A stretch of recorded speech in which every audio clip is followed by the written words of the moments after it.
Estão preparados? Vamos então para a meditação aqui do Evangelho de Marcos, que hoje é capítulo 3. Se você tem a sua Bíblia, você pode acompanhar na Bíblia, mas também vamos colocar aqui para que você possa ler junto conosco. Vamos pedir a direção, que Deus ilumine o nosso pensamento, porque assim Ele pode falar conosco.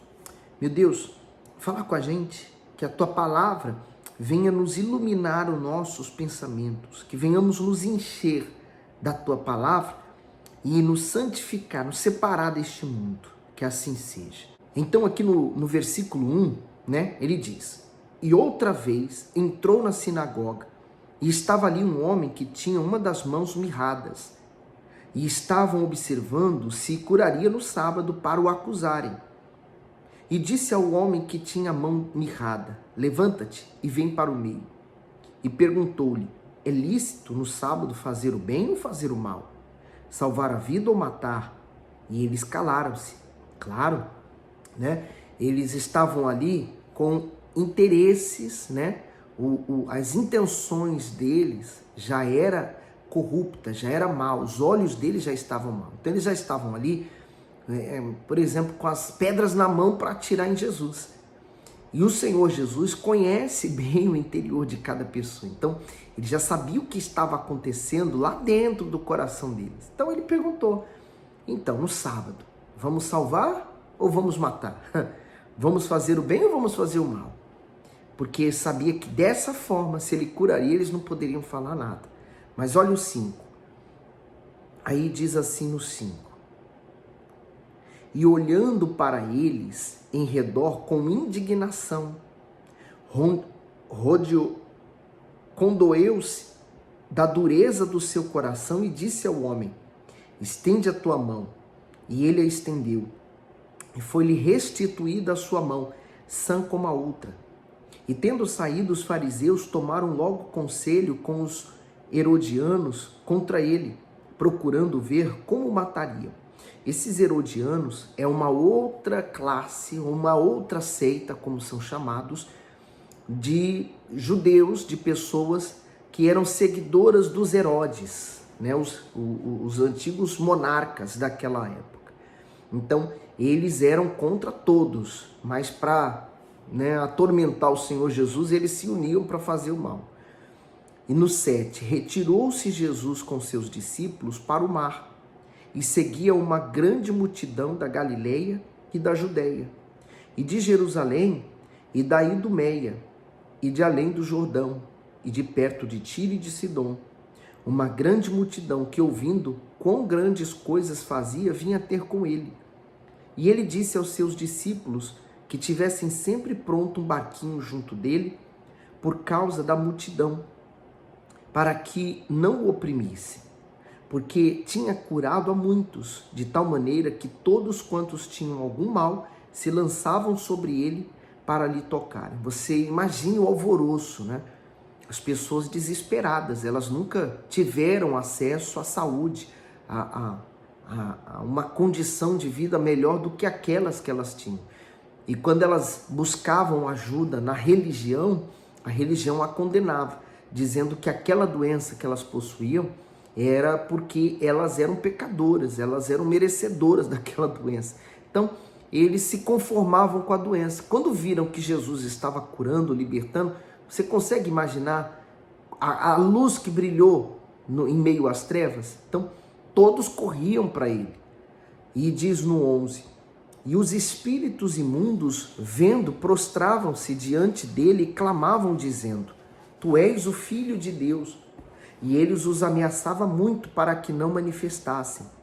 E subiu ao monte e chamou para si os que ele quis, e vieram a ele. E nomeou 12 para que estivessem com ele e os mandassem a pregar. E para que tivesse o poder de curar as enfermidades e expulsar os demônios. A Simão, a quem pôs o nome de Pedro, e a Tiago, filho de Zebedeu, e a João, irmão de Tiago, aos quais pôs o nome de Boanerges, que significa filho do trovão, e André, e a Filipe, e a Bartolomeu, e a Mateus, e a Tomé, e a Tiago, filho de Alfeu, e a Tadeu, e a Simão, e o cananita, e a Judas Iscariotes, o que o entregou. 20. E foram para uma casa, e afluiu outra vez a multidão de tal maneira que nem sequer podiam comer pão. Veja que o trabalho era tão intenso que eles nem sequer tinham tempo de parar um pouco para comer. Então eles trabalhavam muito. A Bíblia, ela registrou apenas alguns fatos do que aconteceu. Eles não registraram tudo, porque como diz um deles aqui, nós vamos ler mais à frente, falando assim, que não haveria lugar no mundo para conter tantas coisas que Jesus fez. No 21 diz, e quando os seus ouviram isto, saíram para o prender, porque diziam, está fora de si. Esse aqui é a família de Jesus, que saíram com raiva, né? Porque vendo o que estava acontecendo, disseram, ele está maluco, ele está louco, ele não está comendo. Para que fazer isso, né? Normalmente a família, quando nós nos convertemos a Jesus, eles não conseguem entender. Eles não conseguem entender o porquê de você vir para a igreja, às vezes vir todas as semanas, vir todos os dias, ou vir, por exemplo, quarta, sexta e domingo. Eles acham isso que é muito. É que eles não entendem o que você está recebendo aqui e o quão bem isso tem feito a você. Então, para Jesus não foi diferente. Saíram feito doido atrás de Jesus, querendo prendê-lo, né? No 22. E os escribas que tinham descido de Jerusalém diziam, tem Beelzebu, e pelo príncipe dos demônios expulsa os demônios. E chamando-os a si, disse-lhes por parábola, como pode Satanás expulsar Satanás? E se um reino se dividir contra si mesmo, tal reino não pode subsistir. E se uma casa se dividir contra si mesma, tal casa não pode subsistir. Então, quer dizer, eles começaram a julgar Jesus, que Jesus expulsava os demônios porque ele era o maioral dos demônios. Olha só a visão deles, né? A raiva, né? O ódio, a inveja, ela causa uma cegueira muito grande na pessoa. No 26. E se Satanás se levantar contra si mesmo e for dividido, não pode subsistir, antes tem fim. Ninguém pode roubar os bens do valente, entrando-lhe em sua casa, se primeiro não amarrar o valente, e então roubará a sua casa. Assim acontece, por exemplo, no trabalho que nós realizamos às sextas-feiras. Pelo fato de nós termos recebido o Espírito Santo, nós, os pastores, obreiros, então nós enfrentamos o diabo, nós mandamos que ele manifeste o que está na vida das pessoas, ele venha se manifestar. E nas reuniões de sexta-feira é comum você ver pessoas manifestadas com demônio. Por quê?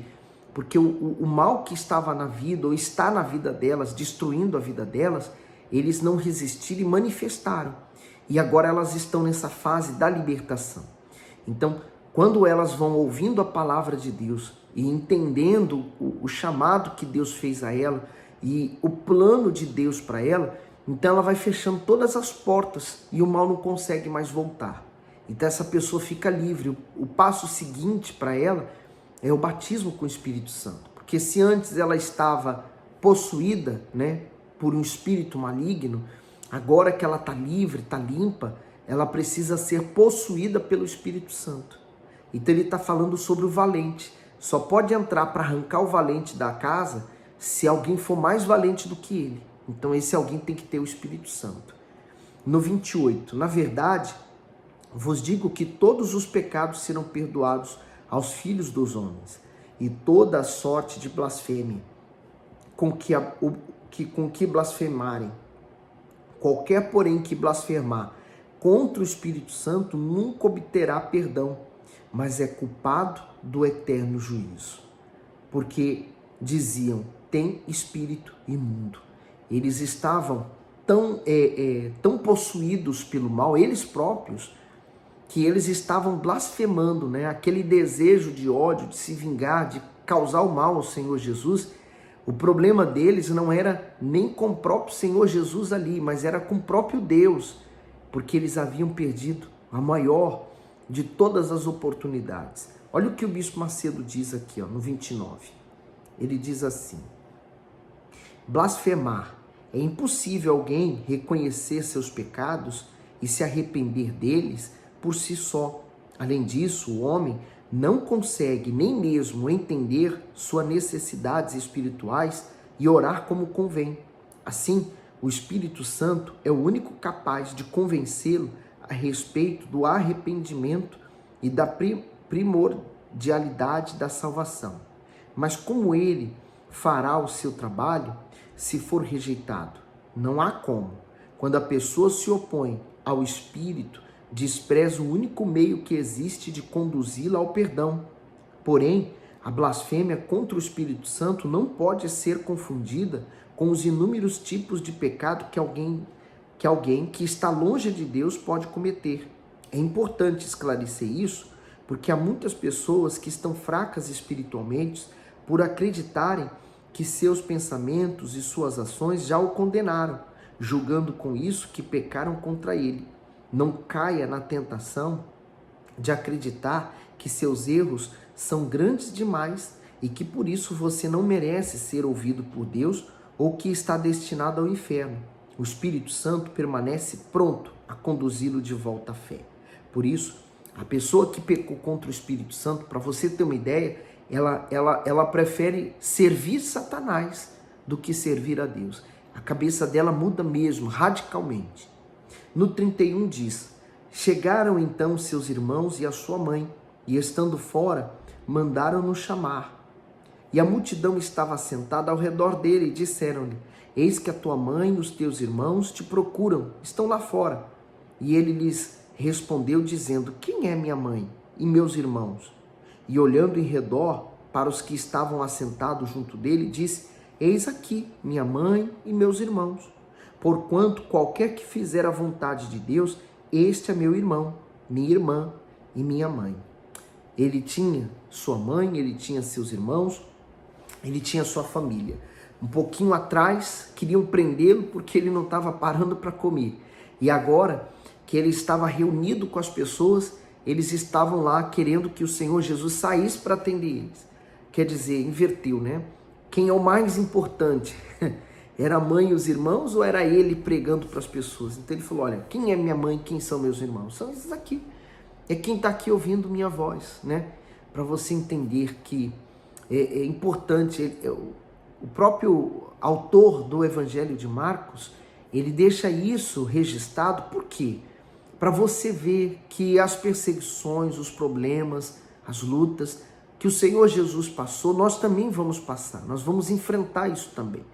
Mas ele soube contornar isso olhando sempre para Deus, aonde nós também temos que estar olhando. Bom, hoje foi o Evangelho de Marcos, capítulo 3. Voltamos então amanhã nessa sequência. E eu tenho certeza que Deus vai falar muito forte com você também. Que Deus abençoe e ilumine você.